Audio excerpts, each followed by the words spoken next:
Ali je pomembno, v kakšnih copatih tečem na maratonu? Kaj je dober copat za maratonske razdalje? Je bilo vprašanje. Seveda je pomembno. V prvi vrsti je zelo dobro, da smo navajeni na ta tekaški copat.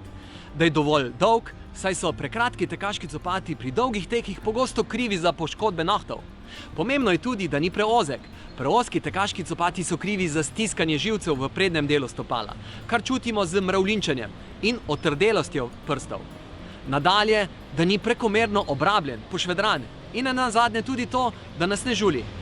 Torej, daljši kot je tek, ki se ga lotevamo, bolj je pomembno, da nam je tekaški copat pisan na stopalo. Drugo vprašanje. Ukvarjam se s fitnessom. Tekel nisem nikoli. Koliko treninga časovno bi potreboval, da bi nekoč pretekel maraton?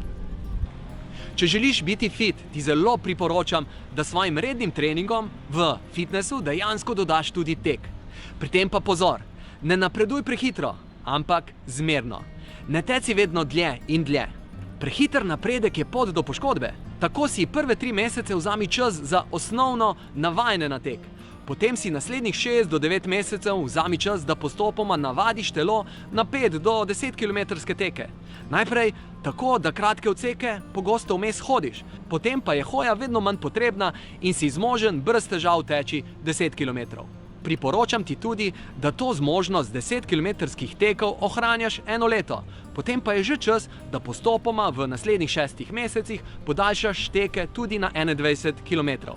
1 leto potem ohranjaš to sposobnost teka na 21 kilometrov. Potem pa greš še stopničko više, da se v naslednjih 6 mesecih postopoma utrdiš tudi v teku na 42 kilometrov. Najprej torej s pogostejšimi kratkimi odseki hoje, ki iz meseca v mesec postajajo vedno manj potrebni. Če se štejemo ves ta čas, ti torej priporočam, da si vzameš 4 leta za ta podvig od nič do maratona. Tretje vprašanje. Če začnem teči maraton 42 km in gotovim, da ne morem več, kaj potem? Ja, če je to res, potem je najbolje, da odstopiš. Tisti, ki se lotimo maratona in vmes poznamo, da ne gre, potrebujemo pogosto več poguma, da odstopimo, kot pa, da nadaljujemo. Strah nas je, kaj si bodo drugi mislili o nas. Ampak, če čutimo, da ne gre, si dovolimo prenehati. Da pa do tega ne bo prišlo, poskrbimo prej. Izberimo sebi primeren tempo. Na okrepčevalnicah pimo, kolikor smo žejni. Privoščimo si sladke prigrizke in napitke. Če pa se lotevamo 42-kilometrske dolžine in se na njo nismo imeli dovolj časa pripravljati, pa redno dodajemo kratke 1-minutne odseke hoje. Naprimer, na 4 minute teka 1 minuto živahno hodimo. To pa počnimo še preden smo tako utrujeni, da moramo začeti hoditi. Kako vzdrževati tekaško formo v deževnih, jesenskih in zimskih mesecih? Preprosto tako, da tečemo tudi v dežju in snegu. Tek v težjih vremenskih razmerah je tek z dodano vrednostjo. Tecimo vsaj enkrat tedensko, bolje 2-krat, še bolje 3-krat na teden. Če nas je strah teme, tecimo v družbi in z lučkami. Če pa nikakor ne moramo teči zunaj, je pa tekaška steza tudi zelo dober nadomestek. Naj pa poudarim, da brez teka ni mogoče ohranjati tekaške kondicije. Obremenitve, ki smo jih deležni pri teku, so tako specifične po svoji velikosti in načinu, da jih naprimer s kolesarjenjem in krepilnimi vajami zelo težko primerno nadomestimo. Tecimo! Želim začeti s tekom, ker beremo v številnih pozitivnih učinkih, a po nekaj 100 metrih skoraj omedlim od zadihanosti in me vse mine. Kaj delam narobe? Kak nasvet? Evo, imam nasvet. Narobe je to, da tečeš predaleč. Že 200 metrov teka lahko nekoga, ki več let ni tekel, tako zadiha, da mu postane težko in si ne predstavlja, da bi lahko tekel 10 km.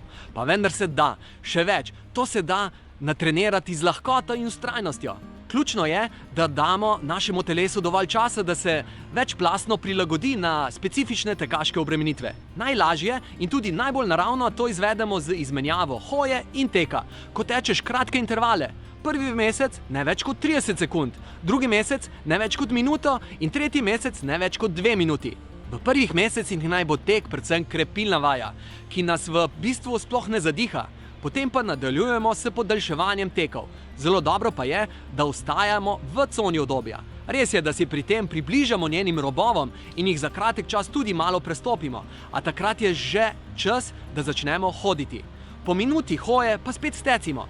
To je v bistvu intervalni trening, ki najbolj učinkovito dviguje anaerobni prag k večjim hitrosti teka. S tem širimo cono obdobja teka. Kako naj načrtujem obroke pred ljubljanskim maratonom? Tečem na 21 km. Hvala. Prosim. Predvsem ne pozabi na sobotno večerjo. Dovolj zgodaj potem v nedeljo tudi zajtrkuj. Naprimer, ovsejne kosmiče s sadjem in marmelado na kruhu. Vsaj ob 8:30 pa bo čas, da počasi zaključiš z zajtrkom. S seboj morda vzami še manjšo čokoladico ali banano in jo pojej približno pol ure pred štartom. Med tekom na okrepčevalnicah uživaj sladke napitke in morda tudi prigrizke. Na takšen način ti ne bo pričelo zmanjkovati zalog sladkorja in tek bo ostal živahen celo pot.